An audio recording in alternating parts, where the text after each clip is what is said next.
Bismillahirrahmanirrahim. Assalamualaikum warahmatullahi wabarakatuh. Di video ini saya akan menjelaskan tentang ERP, akan fokus di modul e-commerce. ERP sendiri Enterprise Resource Planning, jadi di dalamnya sistem perangkat lunak yang modular dan saling bisa terintegrasi. Dan untuk mengimplementasikannya bisa secara bertahap. Jadi ERP ini menstandarisasi atau menyederhanakan dan mengintegrasikan proses bisnis seperti keuangan, sumber daya manusia, pengadaan, distribusi, dan departemen lainnya.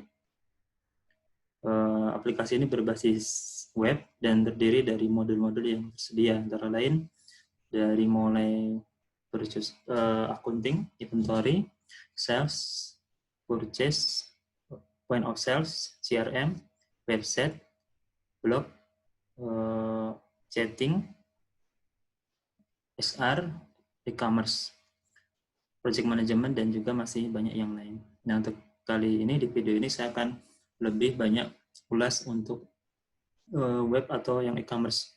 Untuk yang di video yang sebelumnya sudah ada, saya membuat untuk satu siklus pengolahan barang dari mulai pembelian barang baku, pengolahan, kemudian sampai dengan inventory juga ada di situ, sampai dengan sales.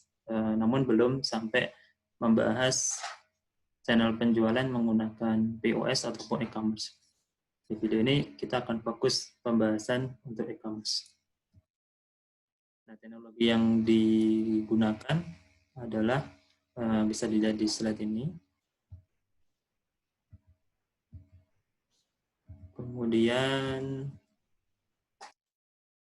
tampilan untuk website ini, dia responsif, bisa dilihat untuk tampilan menggunakan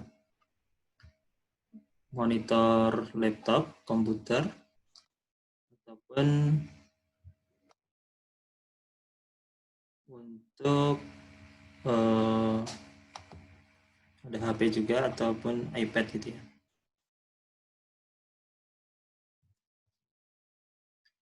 Ini tampilan untuk websitenya sendiri, untuk e-commerce-nya. Jadi bedanya e-commerce sama website, kalau website dia menu-menu yang lain seperti halaman-halaman statis, kemudian form, itu masuk ke website. Kalau e-commerce ini fokus di sistem penjualan. Ini contoh untuk tampilan e-commerce-nya. Mungkin bisa langsung ke sisi aplikasinya ya.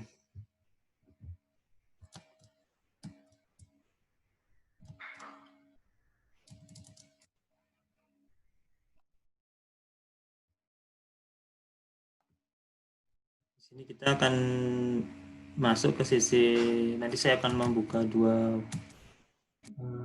halaman. Yang untuk halaman yang ini, yang ada 3 tab ini, di sisi admin. Kemudian untuk di website, untuk yang tab yang ini di sisi pengunjung. Jadi di sisi pengunjung dia bisa melihat webnya, bisa ditampilkan di sini profilnya, kontak, dan yang lain-lain bisa ditambahkan. Kemudian untuk masuk ke e-commerce-nya, shop-nya, seperti ini. Mungkin saya login sekalian saja. Nah, dari depan untuk login sendiri itu bisa diintegrasikan dengan Google dan akun Google dan akun Facebook, atau mendaftar sendiri juga bisa. Ini saya coba mendaftar sendiri. Tampilan untuk di sisi depannya seperti ini yang akan dilihat oleh customer. Nah, kita bahas dari mulai tampilan dulu. Untuk tampilannya sendiri, ini kita lihat ada beberapa perbedaan ya. Ini untuk yang produk, misalkan yang Citato misalkan, ini dia space-nya lebih lebar dari produk-produk yang lainnya. Nah, ini kita bisa atur sendiri. Kita bisa atur nanti di sisi belakang dari back office. Ataupun nanti tampilannya bisa empat apa namanya 2 kali dari ini, bisa ke atas ataupun ke bawah. Nanti kita akan tunjukkan. Kemudian di sini ada ribbon ya, atau tanda bahwa produk ini produk yang digemari atau produk yang ingin dijual karena ada diskon atau harganya murah. Ini masih karena bahasa Indonesia, ini menyesuaikan penjualan. Saya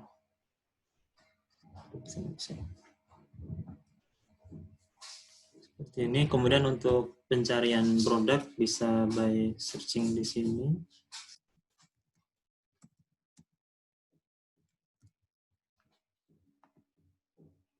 Ataupun bisa diurutkan berdasarkan harganya, atau dari bisa diurutkan berdasarkan namanya. Kita coba untuk produk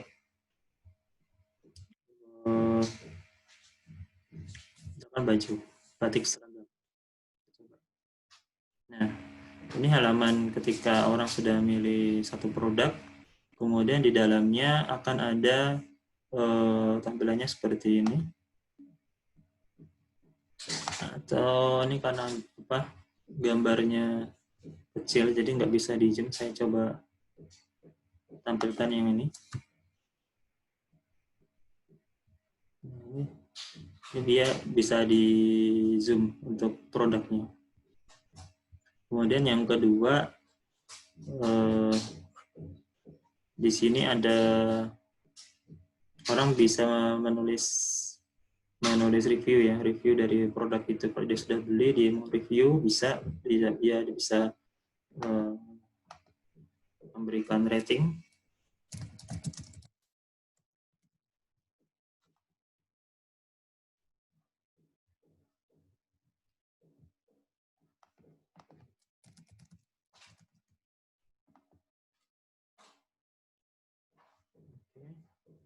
Kemudian di sisi kanan ini bisa satu produk, biasanya ada varian.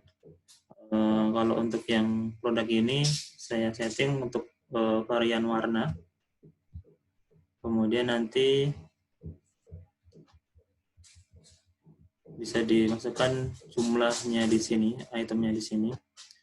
Ada di produk yang satu yang tadi, yang baju batik tadi, mungkin bisa lebih detail settingannya. Saya buat variannya lebih dari satu, jadi sekali input itu bisa langsung didefinisikan produk itu memiliki varian apa saja. Ini ada warna dan juga ukuran. Nah, masing-masing varian ini misalkan warna biru ukuran M, jumlahnya sekian, harganya sekian, itu nanti bisa didefinisikan masing-masing.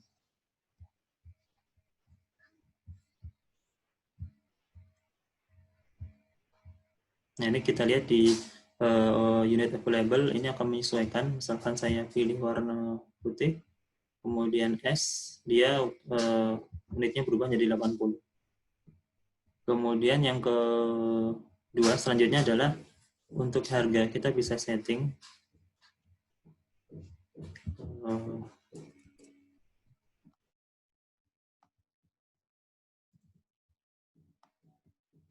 produk yang ini. Jadi ketika ada setting diskonnya diaktifkan, itu misalkan beli satu dengan 2 produk itu harganya berbeda, itu bisa diatur di situ.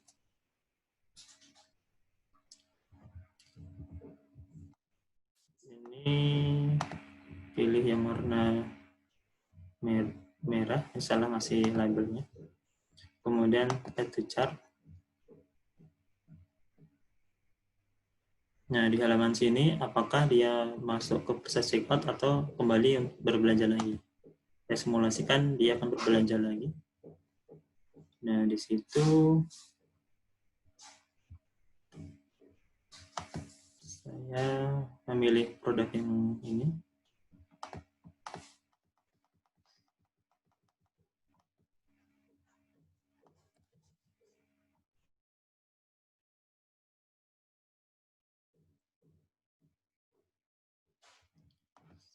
Satu lagi. Untuk variannya sendiri bisa diatur apakah dia drop down seperti tadi atau dengan memilih radio button seperti ini.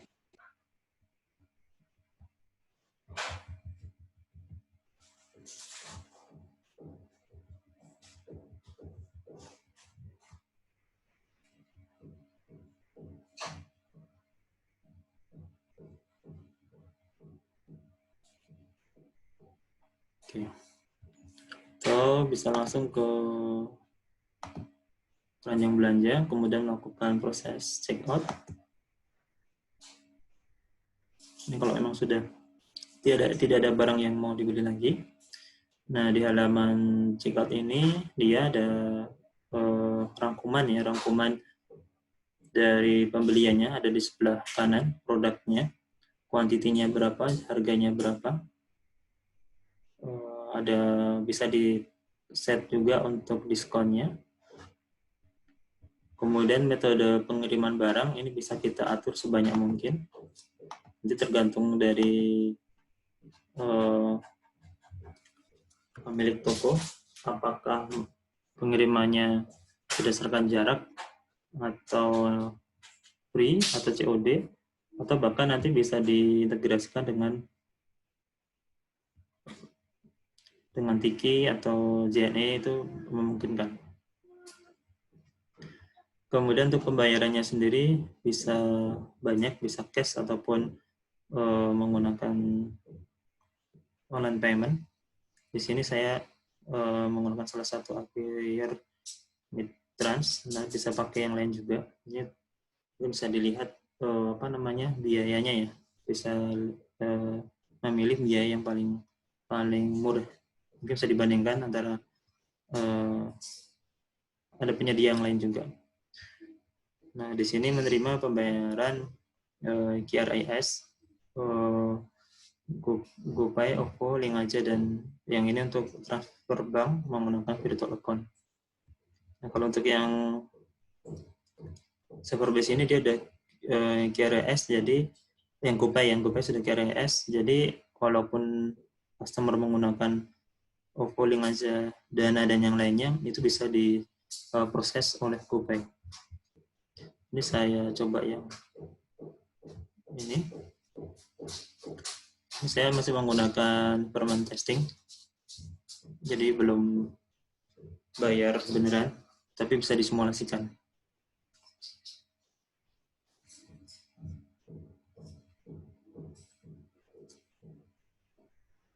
Kita cek di halaman satunya, di sisi backend.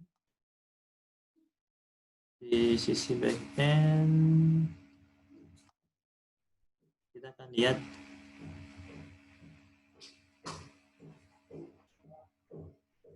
ada ininya, dashboard activity. Di situ transaksinya ada berapa banyak, kemudian nilainya berapa, gitu bisa terlihat. Sepertinya koneksi internetnya. Nah, ini sudah berhasil. Kemudian continue, dia milih channel pembayarannya, apakah menggunakan transfer bank atau QR. Yang QR ini ada how to pay-nya, cara pembayarannya seperti apa. Nah, kemudian dari aplikasi akan menampilkan QRIS seperti ini untuk di-scan. Ketika sudah di-scan, ini sudah berhasil, kemudian selesai. Di sisi pengunjung ada informasi bahwa sudah tergenerate SO ya, ini slash order nomornya 41. Pembayarannya sudah berhasil, namun ini harus dikonfirmasi, harus divalidasi oleh pemilik toko. Nah, sekarang kita masuk ke sisi toko, masuk ke menu order, kemudian unpaid order. Tadi transaksinya nomor SO041. SO041 ini paling atas. Di sini ada detail barang yang dibeli, termasuk di situ ada pengantaran, karena tadi saya memilih jarak antara 11 sampai 20 kilo, itu ada biaya 25.000. Ya, ini terlihat ya, ada cost di sini, bahwa ini HPP sebenarnya cost ini. Untuk barang tersebut, harga jualnya berapa, harga produksi atau cost-nya berapa. Ini buat keperluan internal, ini buat bukan invoice, tapi untuk keperluan internal. Untuk memproses transaksi. Nah, ini kita bisa confirm bahwa transaksinya sudah valid, alamatnya valid, kita confirm. Kemudian create invoice. Nah, create invoice ini nanti invoice-nya bisa kita sertakan di paket pengiriman. Kita validate. Kemudian ini kita registerkan payment-nya. Ini untuk jurnal ya, untuk memasukkan uang tersebut ke jurnal yang mana. Ini memungkinkan jurnalnya bisa lebih dari satu. Kita validate. Setelah itu dia masuk ke order 041. Nah, di 041 di sini ada icon delivery ya. Delivery-nya belum kita klik. Coba kita lihat dulu di sisi customer. Kita lihat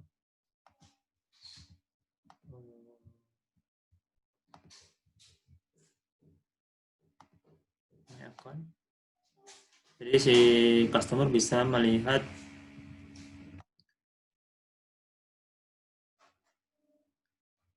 secara real time proses transaksi yang dilakukan. Tadi SO041 ya. SO041. Nah, di sini tadi invoice-nya sudah terbayar, sudah terkonfirm, sudah terbayar. Kemudian delivery order-nya di sini preparation, persiapan lagi proses pengepakan misalnya. Terus kemudian dari sisi internal toko tadi sudah divalidasi, sudah disiapkan. Ketika sudah siap kirim, klik delivery. Klik delivery. Saya lihat dulu di sini. Saya ingin menunjukkan bahwa sistem ini sudah terintegrasi dengan modul inventory.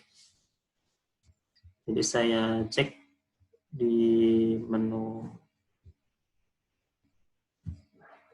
website, kemudian produk.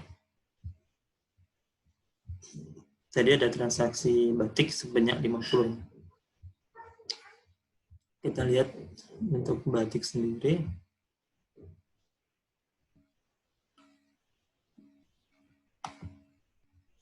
Untuk batik sendiri, harian yang apa tadi? Kuning L ya. Kuning L. Nah, kuning L ini masih ada 80. Masih ada 80. Kemudian ini ada 50. Seharusnya dia nanti akan berkurang ya. Coba kita cek dulu. Kita validasi bahwa pengiriman barang sudah dilakukan. Oke. Kita lihat di sisi customer. Proses pengiriman ya, pengiriman sudah dilakukan. Kita cek lagi di sini, kita refresh.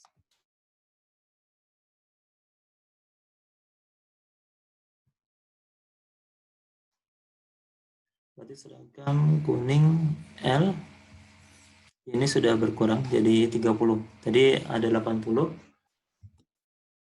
Kemudian karena sudah ada pengiriman, jadi berkurang 30. Nah, tadi kalau kita cek di forecast quantity, tadi walaupun belum dikirim, itu sudah berkurang dari 30.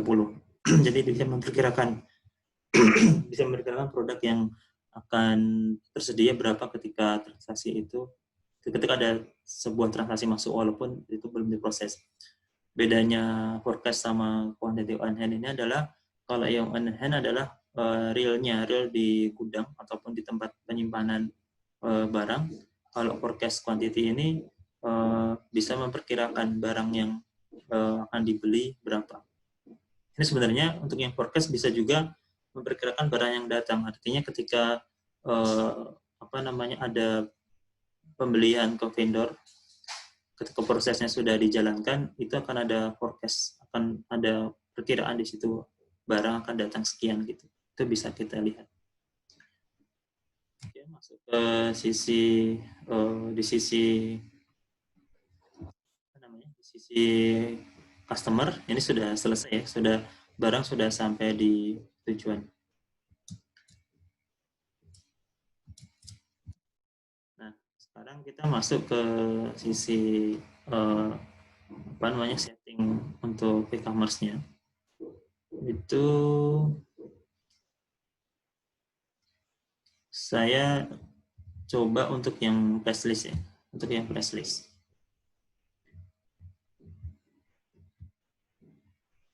Jadi untuk yang press list ini saya coba ubah. Misalkan ini, saya mungkin tidak membuat baru, saya ingin menunjukkan saja. Di sini sudah ada setting untuk masker yang ini ya, untuk yang masker. Itu kalau pembelian 3 itu harganya 13.000. Coba kita cek dulu. Kita kembali ke untuk masker pembelian 3.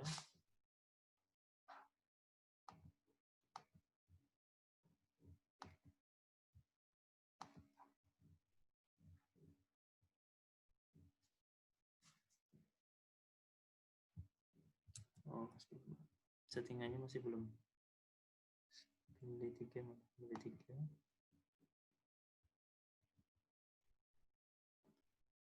12.31 2000.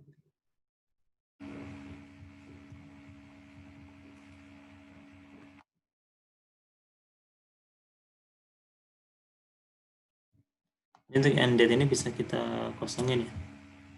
Kemudian start date-nya ini bisa kita isi hari atau tanggal sekarang. Kemudian untuk untuk produknya, untuk yang mana yang akan dikenakan rule ini, itu bisa global, artinya semua produk bisa kita kenakan potongan harga, ataupun kalau yang global itu lebih cocok untuk menggunakan persentase.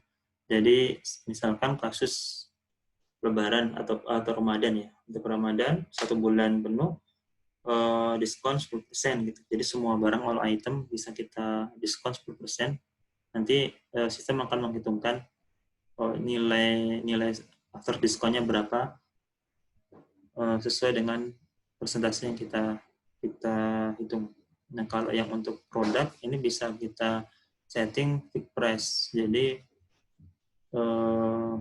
harganya sudah ditentukan dengan pengaturan di sini minimal quantity, untuk 3 quantity harganya sekian. Nah, periodenya sendiri juga kita bisa tentukan, misalkan 1 bulan tadi misalkan.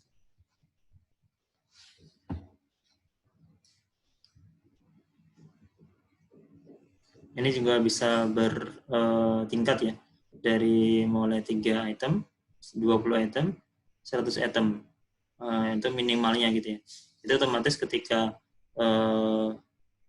dari 3 ke 20 selama range 3 sampai 19 itu harusnya masih harganya harga 3. Jadi nanti udah masuk ke 20 itu harganya akan berbeda lagi. Konsepnya seperti itu untuk setting promonya.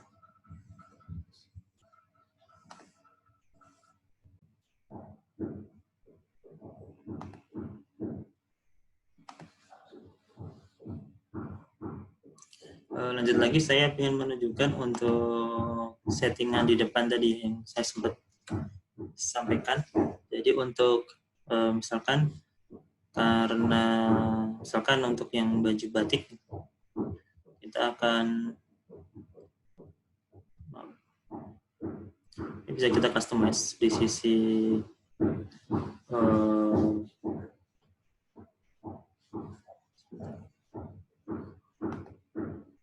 ini.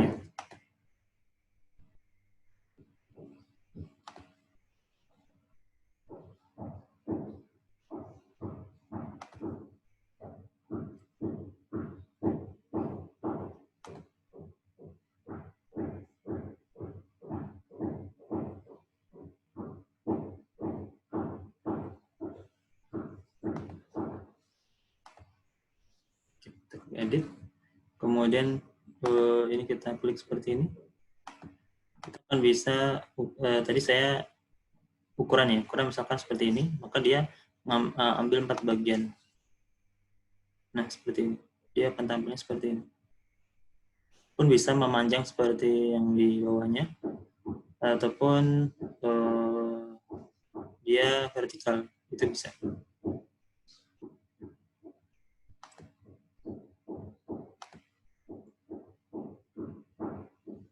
Kemudian untuk menampilkan tadi apa namanya ribbon tadi ya, itu bisa misal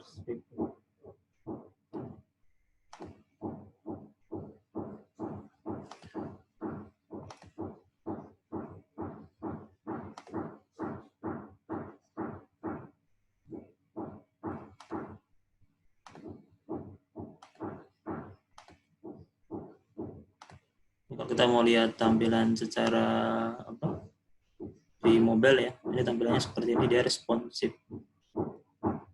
Ini menunya seperti itu. Mungkin untuk e-commerce kali ini saya cukupkan sampai di sini. Masih ada beberapa yang ketinggalan belum saya sampaikan ya, mungkin nanti akan ada part yang lain untuk bahas e-commerce yang mungkin belum tersampaikan di video ini. Dan kalau misalkan ada pertanyaan ataupun kebutuhan lain di sisi customer yang mungkin belum terakomodir di sini, saya sangat senang untuk apa namanya memperkaya produk ini ya untuk saya. Jadi ketika semakin banyak fiturnya, semakin bagus. Oke, terima kasih dari saya. Silakan kalau ada pertanyaan bisa diisi di komen di bawah. Oke, terima kasih. Assalamualaikum warahmatullahi wabarakatuh.